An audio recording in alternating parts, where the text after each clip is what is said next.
grind every day, yeah, we aim for the stars. Feet on the ground, but our heads are on Mars.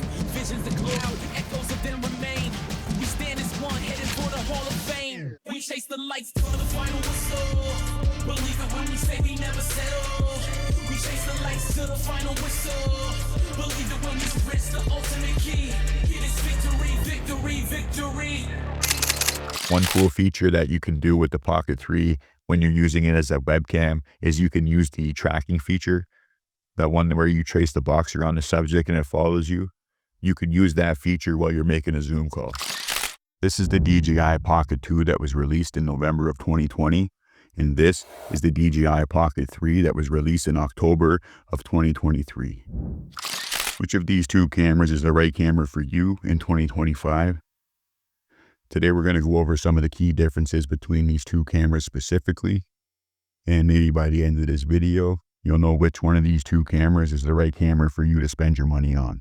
If you're new to the channel, my name is Mike Mandigo. Thanks for stopping by. And if you've already been here before, welcome back.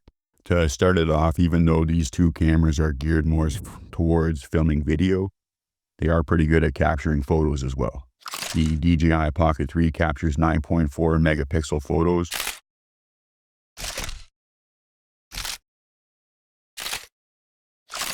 and the DJI Pocket 2 captures 16 megapixel photos, and they also do some photo stacking to give you a 64 megapixel photo as well. Next, both of these cameras are able to capture stunning 4K video, with the Pocket 2 being able to capture up to 4K 60, and the DJI Pocket 3 being able to capture up to 4K at 120 frames per second.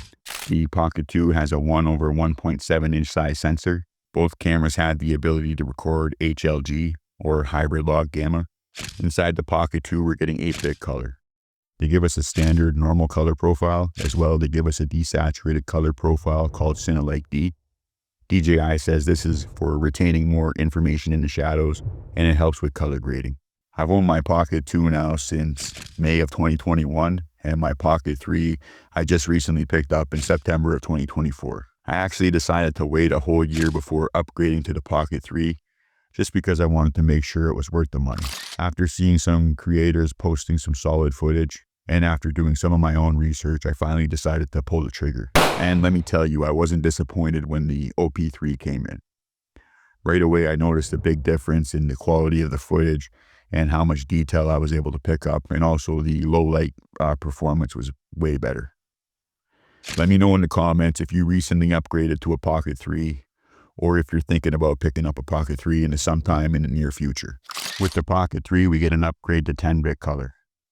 And the improved sensor on the DJI Pocket 3 is now a 1-inch size sensor. We get the normal color profile, as well we get DJI's D-Log-M color profile. It's designed for capturing more dynamic range. It's going to give us more flexibility when we're color grading in post. If you wanted to just skip the whole color grading process, you could just put both of these cameras in fully automatic, and they're going to get you some pretty good shots, both with video and photo. I'm using a combination of auto and pro mode, just depending on how much time I got. If I have a little bit of time, I'm going to throw it in auto just to be super quick. And if I have some time, like I just mentioned, I'm going to take the time and dial in the settings myself. Both of these are great for capturing fast action and slowing that down to slow motion. These cameras offer a time-lapse, motion-lapse, and hyperlapse feature as well. Typically, it's not something that I'm using too often, but the feature is available for you if you want it. The Pocket 2 and the Pocket 3 have a feature called Active Track. With DJI Pocket 2, we're getting Active Track 3.0, and with DJI Pocket 3, we're getting Active Track 6.0.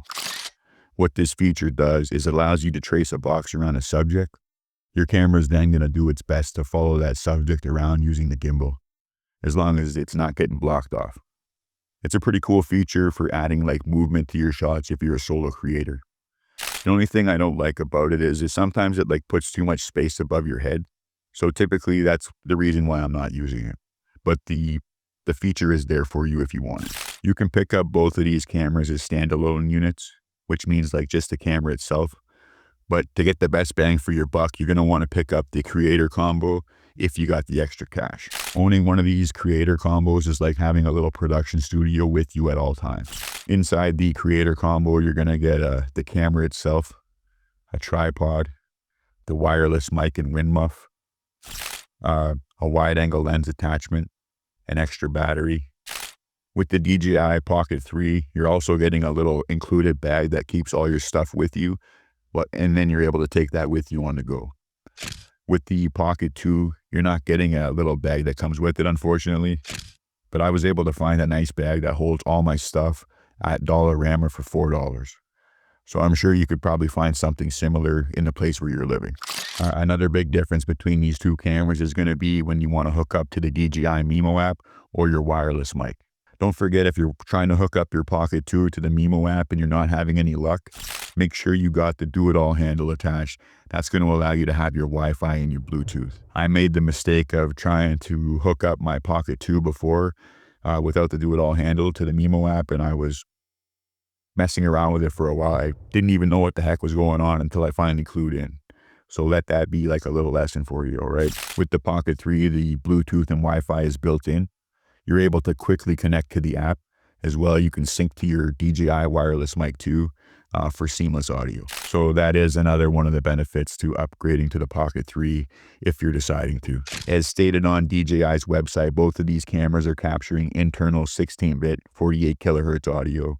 That is, unless you're using DJI's new wireless mic 2 that comes with the Pocket 3 creator combo. In that case, you're going to be able to record internal 32-bit float recording audio. And it's going to give you a little bit more headroom, and it's going to help you to prevent clipping. Or if your audio is too low, you're going to be able to bring that up in post as well. I'm not 100% sure. I tried to find out what I could on DJI's website, but I couldn't read anything on it. So I'm assuming that DJI's wireless mic that comes with the Pocket 2, I'm assuming that only records 16-bit audio at 48 kilohertz. It didn't mention anything different. It's still okay, but it's not quite as forgiving as the 32-bit float. You're just going to want to be extra careful that you have your levels set correctly. Just a quick heads up though, when you're syncing your DJI wireless mic 2 to your Pocket 3 for the first time, the noise reduction is going to be turned on by default.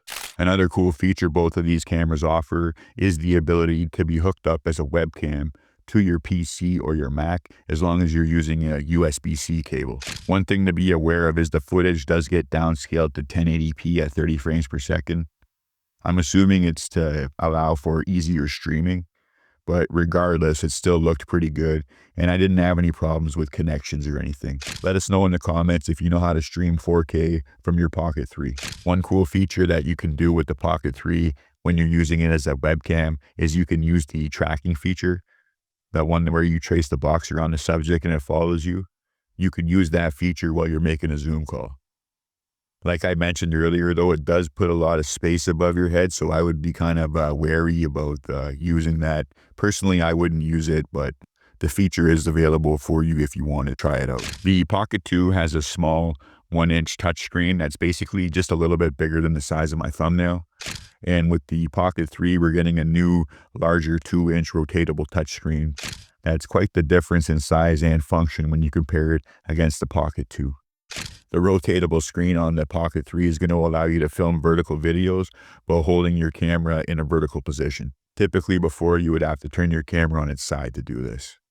You do get a little drop in resolution to 3K, but the videos still look great. You're able to access the menu and adjust settings through the touch screen on both of these cameras. I found the best experience for myself was using the DJI Mimo app on my phone to monitor. This way I could compose my shots and control all the settings and start the recordings using a bigger screen. For myself, I found that was a little bit better option instead of trying to see if I had everything composed and everything on that little tiny screen. Once you're controlling your camera through the app on your phone, you'll be able to adjust the settings, record, compose. You can even edit the clips directly on your phone if you want to. Personally, I'm bringing in all my files to my computer, and then I use DaVinci Resolve to edit and color grade. That's what works for me, but I do hear a lot of people choose to edit through the app on their mobile device and they love it. So I suggest to just find whatever workflow is going to work best for you and then stick with that.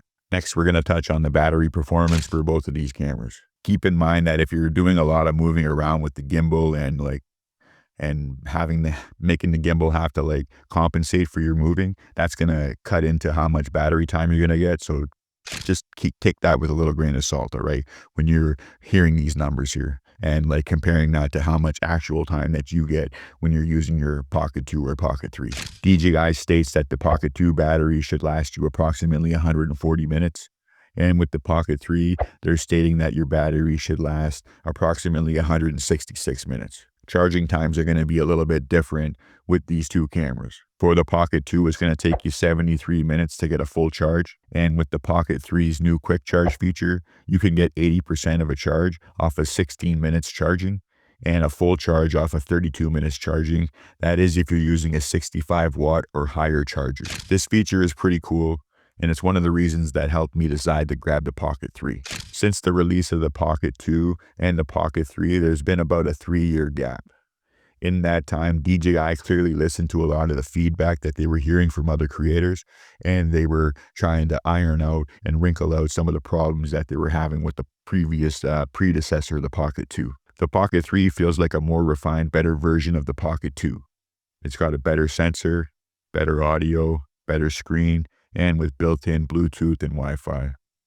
But let's not count out the Pocket 2 just yet. It's still a powerful little camera, and if you know what you're doing with the right lighting and whatnot, you can get some pretty great footage. When I was doing my research for making this video, I decided to leave the pricing for these two cameras out of the video just because of the tariffs that are being imposed and because of their prices are varying, going up and down. So just be cautious about where you're picking up your DJI Pocket 2 or your DJI Pocket 3. Make sure that you're doing some really good research and trying to find yourself the best price. Nobody likes to pay more than what they really should be. So just make sure you're doing your research, please. With that said, thanks for checking out this video, and I'll see you in the next one.